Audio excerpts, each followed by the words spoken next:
சென்னை அதிமுக தலைமை கழகத்துல வைக்கப்பட்டிருந்த சசிகலாவோட பேனர் அகற்றப்பட்டது அதிமுக கட்சியினர் மத்தியில பெரும் பரபரப்பை ஏற்படுத்தியிருக்கு. நேற்று ஓபிஎஸ் அணியில இருந்து முன்னாள் அமைச்சர் மதுசூதன் சசிகலா புகைப்படங்களை அதிமுக தலைமை கழகத்துல இருந்து நீக்கணும் அப்படின்னு கோரிக்கை விடுத்தாரு.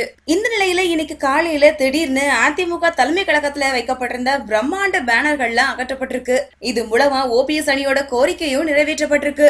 ரெட்டை சின்னத்தை தங்களுக்கு தான் வழங்கணும்னு அதற்கு தேர்தல் ஆணைய அதிகாரிகளுக்கு விலை பேசியும் பெரும் சிக்கிக்கிட்டவர் தினகரன். இந்த நிலையில சசிகலாவோட பேனர்கள் அகற்றம் அதிமுக பலரையும் புருவத்தையும் உயர்த்த வச்சிருக்கு. இதையடுத்து இன்னைக்கோ இல்ல நாளைக்கோ அதிமுக இணைப்பு பேச்சுவார்த்தை நடக்கும்னு எதிர்பார்க்கப்படுது.